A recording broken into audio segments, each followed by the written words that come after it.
Hello everyone, welcome back. Please comment, rate, subscribe, folks. Comment, rate, subscribe, like the videos. Also share the videos. I want to thank everyone that does like, watch, and share my videos. You folks are the absolute best. Listen folks, there's a link tree down below. Has the links to all of my social media platforms. Please go down there, follow me across all my social media platforms and talk to me because I talk back. Also down there as well as the links to all of my YouTube pages. Please go down there, subscribe to my YouTube pages, and turn on your notifications so when I post content, you folks will be in the know, all right? Listen, Tuesday at 7 p.m. Eastern. Tuesday at 7 p.m. Eastern, we'll be doing a live radio show. We'll be talking all things Jets. I take live callers, so call in and let's go back and forth about these New York Jets, all right? So with that said and done and put to the side, I come to talk to you folks today about the New York Jets cornerback position. The situation there is a mess. I ain't gonna lie to you. And I'm gonna give you my evaluation of, the position group as I see it, as it stands currently, okay? Listen, this cornerback position, there's a lot of question marks, all right? And a lot of people look at this situation and say it's probably, the worst position group on our defense. This offseason, we were all hoping it would be addressed a bit more. I know that there was a lot of free agents that people wanted. People talked about Richard Sherman, who has obvious connections to Sulla. People talked about other, free agents, but we never really got the guys the big name guys that we wanted in the building. Of course, we ended up, bringing Hardy in free agency, but Hardy was a corner that's more of a special teams guy. You know what I'm saying? It wasn't like the big name number one and number two corner that I think some of us were looking for. But we did, go into the draft and we brought some young guys in, and I'll bring them up as well in this video. But we look at this position group now, and we're all saying to ourselves, okay, our number one corner at this point, it looks like it's going to be Bless Austin yet again, right? Listen, Bless Austin last season was not good, okay? We saw him get beat. We saw him get burnt early and often, man. Let's be honest here, okay? He missed a lot of tackles. It was just a lot of frustration, I think, with this fan base in Bless Austin. So he's got to step up. If he's going to be the guy that we're going to roll with yet again at the number one corner spot, he needs to be better. Now, a big thing I think that's really going to help this cornerback position out is going to be the fact that our pass rush seems like it's going to be very good this season. Our defensive line has been greatly upgraded. We got some guys in the building. Carl Lawson. We're waiting for Quentin Williams to come back, who we all think is going to be a beast this season. Vinny Curry was brought in as well. Sheldon Rankins, a guy that can really get after it as well from that defensive tackle spot, who can push the line and get some pressure.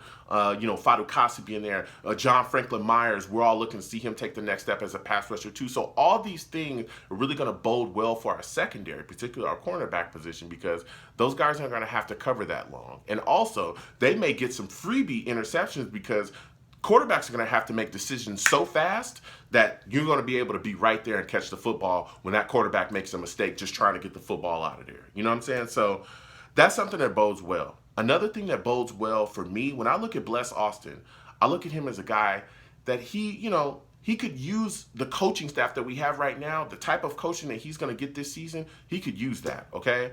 I look at guys like Sulla, a guy that we just got in the building and we all love, and our defensive coordinator, Jeff Albridge.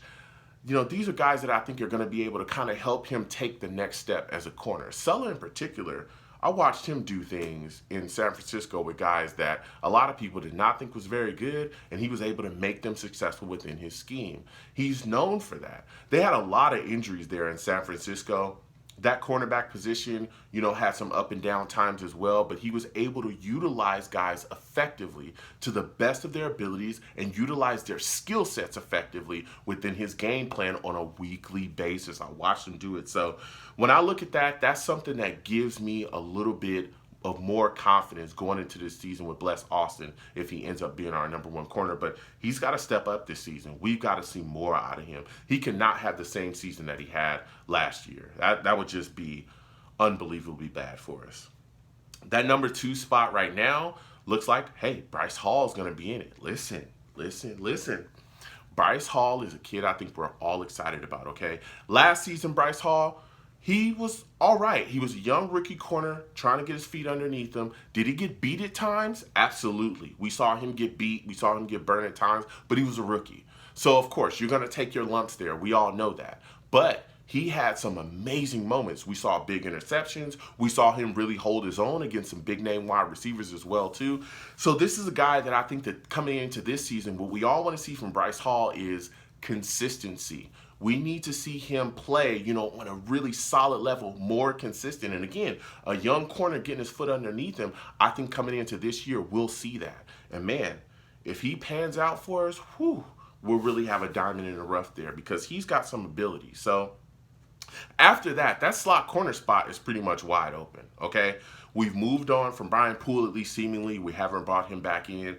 A lot of people were ranting and raving about Michael Carter II, a guy we just drafted, that the corner slot was his. It's already got his name on it. But others were talking about Gundry as well, possibly being the guy that would be our slot corner. I could see both of those guys, being in the scrum and fighting for that position. So it's kind of between those two guys at this point. But again, that slot corner spot really doesn't have an official name on it where, hey, this is the guy that we're looking at. So there's still question marks, but Gundry and Carter, I can see those guys scrapping for it, and whoever wins that battle is going to take it.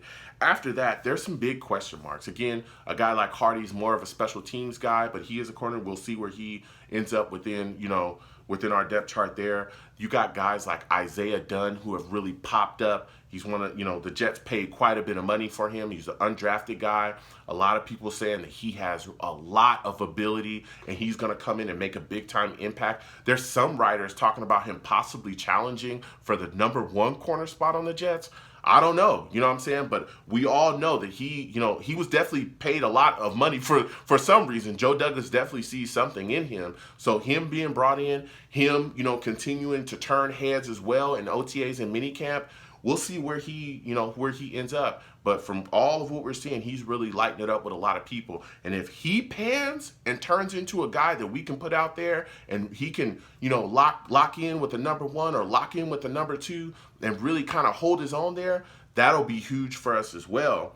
After him, you got young guys like Eccles and Pinnock, they're going to be in the rotation as well. These are two young guys we just brought in the building. Eccles is a guy I like a lot, but he's a guy that, again, he's very raw. Athletically, he's solid. He's got it there, but very raw with technique. So there's just some things that, again, these are young rookie corners and things they need to work on. So our cornerback position, like I said, a lot of question marks. So we got to see, how these guys pan out. So comment down below. Let me know what you folks think. Let me know how you folks feel about this Jets cornerback position. What are your thoughts about Bless Austin? How do you feel about Bryce Hall, going into this season? What are your thoughts about Isaiah Dunn? Do you think he's a guy that actually could end up really taking over that #1 and #2 cornerback spot? Again, that's what a lot of people are saying, that he may challenge to be there. What are your thoughts about this Jets slot corner position? Carter, Gundry, how do you feel about it? You know what I'm saying? So comment down below. Let me know what you folks think. Let's go back and forth. You folks have a good one.